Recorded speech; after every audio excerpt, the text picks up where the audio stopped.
¿Qué tal si les dijera que, no hace mucho, en 2011, el sistema legal mexicano pasó por una revolución silenciosa, pero monumental? Fue un cambio que le dio una vuelta a las reglas del juego, poniendo a la persona, y no al Estado, en el mero centro del universo jurídico. Así que vamos a desglosar esta transformación, que se apoya en dos principios clave que de verdad redefinieron lo que significa la justicia en México. Para que nos demos una idea de qué tan grande fue este cambio, empecemos con una pregunta que está en el corazón de todo. Imaginen esto, una ley mexicana dice una cosa, pero un tratado internacional de derechos humanos que México firmó dice algo totalmente distinto y que protege más a la gente. ¿Cuál de los dos se aplica? Esta pregunta, que antes tenía una respuesta súper rígida, es justo la clave de la transformación que vamos a analizar hoy. Y aquí es donde chocan dos mundos, dos formas de ver el derecho. Por un lado, estaba la idea de que los derechos son como una concesión del Estado, algo que te dan porque está escrito en la ley y ya. Y por otro, la visión de que los derechos humanos ya los tenemos, por el simple hecho de ser personas, y que la chamba del Estado es reconocerlos y protegerlos. Esta tensión fue, digamos, la chispa que preparó todo para una reforma gigantesca. Ok, para entender la magnitud de esta revolución, primero tenemos que echar un vistazo al pasado. Antes de 2011, el sistema legal en México era, en muchos sentidos, como un manual de reglas cerrado. Los derechos eran los que el Estado decía, y punto. Fíjense en esta línea de tiempo. La Constitución de 1857 tenía una base superhumanista. Decía que los derechos del hombre son el fundamento de todo. Pero luego, la Constitución de 1917, en su versión original, le dio un giro de 180 grados, con una visión mucho más positivista. La filosofía cambió por completo. Pasamos de reconocer derechos que ya teníamos a otorgar garantías. Y ojo con ese cambio de palabra, porque la consecuencia fue enorme. La gente solo podía exigir los derechos que el Estado le daba en una lista. Si algo no estaba en la Constitución, pues, para fines prácticos, era como si no existiera. Esta frase del artículo 1 original es la pieza clave de todo el rompecabezas. La palabra otorga. Esa palabrita es fundamental. Lo que implicaba es que los derechos no eran nuestros por naturaleza, sino que eran, básicamente, un regalo del Estado. Esto creó un sistema donde la ley decidía cuáles eran tus derechos, y no al revés. Un sistema donde tu protección dependía de que algo estuviera escrito en el papel correcto. Y de repente, ¡pum!, llegó 2011 y todo cambió. Se instaló un nuevo paradigma, una forma completamente nueva de entender el derecho y la justicia en México. Anoten bien esta fecha, 10 de junio de 2011. Ese día se promulgó la reforma constitucional en materia de derechos humanos. Y esto no fue un simple ajuste, fue el inicio de una era totalmente nueva para la protección de las personas en el país. El cambio de mentalidad fue profundísimo. De pronto, los papeles se invirtieron.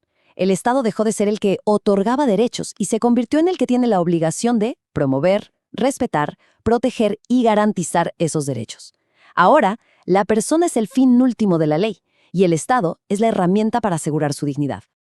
Ahora, para que este cambio tan grande no se quedara solo en el papel, la reforma introdujo un principio que funciona como una brújula, una estrella guía para cualquiera que trabaje con la ley, y se le conoce como el principio por persona. En el fondo, es algo súper sencillo, pero increíblemente poderoso.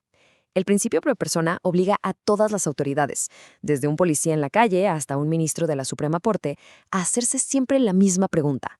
De todas las opciones legales que tengo sobre la mesa, ¿cuál es la que protege mejor a esta persona?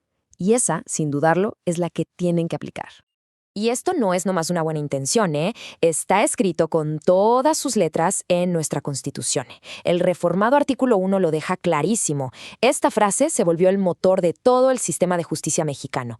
La protección más amplia no es una opción, es una obligación. Este principio funciona en la práctica de dos maneras. Pongan atención.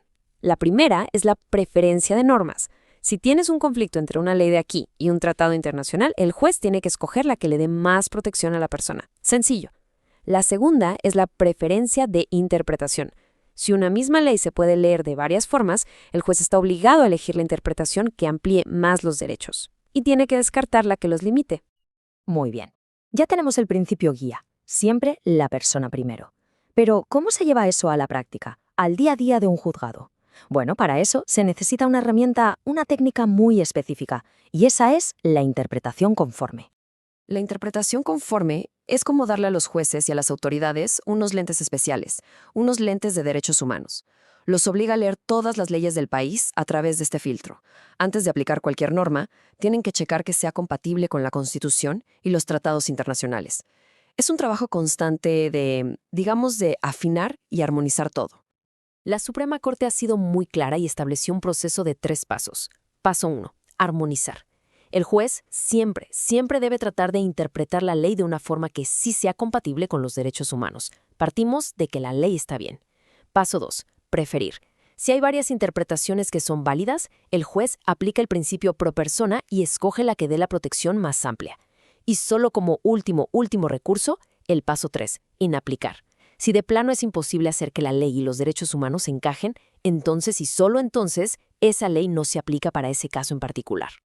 Ok, todo esto puede sonar un poco técnico, pero su impacto en la vida real, en la vida de la gente, es gigantesco. Así que vamos a bajarlo a la tierra con un ejemplo práctico para que veamos cómo estos principios cambian por completo los resultados en los tribunales.